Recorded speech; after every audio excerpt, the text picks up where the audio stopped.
নমস্কার বন্ধুরা, আজকে আমি আপনাদের জন্য নিয়ে এসেছি একদম অনুষ্ঠান বাড়ির স্বাদে নিরামিষ আলু ফুলকপির রেসিপি। একবার বানালে ভাত ছাড়া উঠতেই মন চাইবে না। অনেকেই অভিযোগ করেন ফুলকপি ভেঙে যায় বা স্বাদ ঠিক অনুষ্ঠান বাড়ির মতো হয় না। আজকের ভিডিওতে আমি এমন কিছু সিক্রেট টিপস শেয়ার করব যা ফলো করলে আপনার রান্না হবে সেরা। চলুন দেরি না করে শুরু করি। এখানে আমি নিয়েছি ডুমো করে কাটা আলু আর বড় টুকরো করা ফুলকপি। আর রান্নার স্বাদ বাড়াতে আমি ব্যবহার করছি জিরে, আদা, রসুন বাটা, টমেটো কুচি, পেঁয়াজ লঙ্কা কুচি, মটরশুঁটি, গরম মশলা বাটা, হলুদ গুঁড়ো, ধনে গুঁড়ো আর কাশ্মীরি রেড চিলি পাউডার এবং ঘরোয়া কিছু সাধারণ মশলা। আপনারা চাইলে এর সাথে কাজু বাদাম বাটাও অ্যাড করতে পারেন। ফুলকপিগুলো ভাজার আগে সামান্য নুন হলুদ দিয়ে মাখিয়ে নিলে রঙটা খুব সুন্দর আসে। তবে মনে রাখবেন, খুব বেশি লাল করে ভাজলে ফুলকপির রসালো ভাবটা নষ্ট হয়ে যায়। এর সাথে আমি আলু একটু ভেজে নিলাম।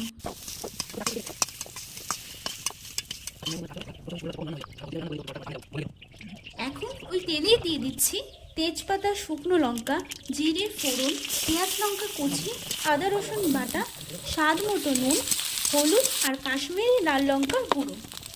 সামান্য একটু জল দিলাম। তারপর টমেটো কুচিটাও এর মধ্যে অ্যাড করে দিলাম।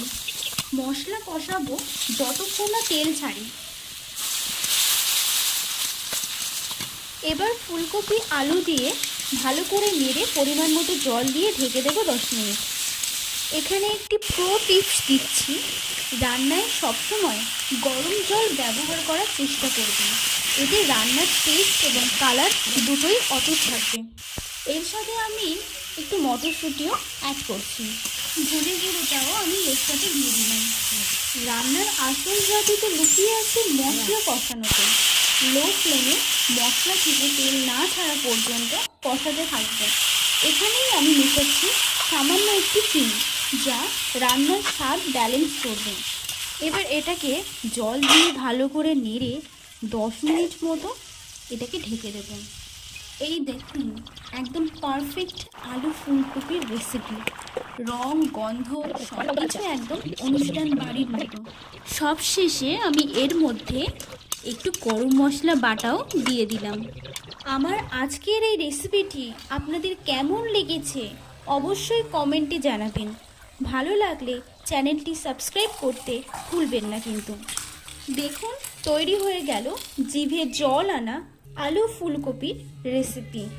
আর আমি এখানে যে গরম মশলাটা দিয়েছিলাম, আপনারা চাইলে এখানে গরম মশলার বদলে ঘিও অ্যাড করতে পারেন। তাহলে কিন্তু এর গন্ধটা হবে অতুলনীয়। উপর থেকে এইভাবে একটু ধনেপাতাও ছড়িয়ে দিলাম। গরম ভাত বা লুচির সাথে এটি জাস্ট জমে যাবে। আজ এই পর্যন্তই, দেখা হবে পরের ভিডিওতে। সবাই ভালো থাকবেন, সুস্থ থাকবেন। ধন্যবাদ।